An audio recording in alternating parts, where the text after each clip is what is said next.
what do you find like as to be like the number one struggle people face, or is that even too hard to put just a number one? But like, is there a common question that you feel like you get asked a lot that seems to kind of be a recurring?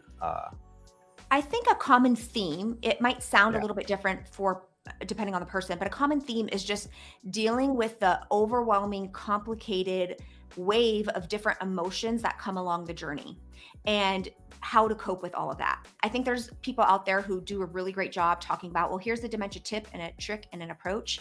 But if we're ignoring that the person doing it might be in grief, might be in sadness, might be in overwhelm, might be in fear, might be in worry, might be in anxiety. So it's how do we help them with that so that they can show up and apply these tips and approaches and strategies better. So a lot of what I hear and see are I'm losing, I'm so frustrated, I'm so angry, I'm resentful, I'm heartbroken, I'm sad, I'm worried. It's like that, like the theme of the actual caregiver. How are they going to do this? How can they even follow all these tips when they're feeling this way? I think yeah, I see a lot of that. yeah. Which I feel like, do you feel like that like kind of like is part of like this guilty feeling of like I know I need to help, but then I like just it's kind of like this like I feel like sometimes families, I feel like they're like suffering from this guilt where they when they come around others that are going through the same thing, it almost gives them relief, like, okay, it's not just me. Yeah.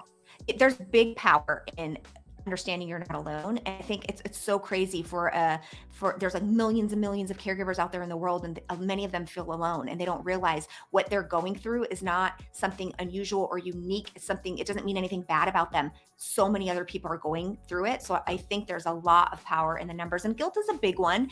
And any feeling comes from your thinking. And if you're feeling guilty, it's because you have a thought like you shouldn't have done something, or you should have done something differently, or, so it's a matter of like also teaching them, like, why are we even like, let's question that thought. Are you doing something that you shouldn't do? Like, what makes you think that's wrong? To who? Right, So many of us, we're right. just like on this autopilot default. We're not even questioning, like, what would you say to another caregiver in this group who is telling you this and they felt guilty about it? Do you think they're an awful Right. caregiver? No. And then why do you think you're an awful caregiver? Right. So it's a lot of Yeah. that kind of stuff for sure Yeah. plays a big Yeah. part.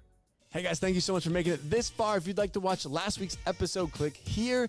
If you'd like to watch more exciting content on senior care, click here. If you'd like to learn how to open up your own adult daycare, assisted living, or home care agency, click here, krischanna.com. This is for all those senior care entrepreneurs out there. And let's get back to work.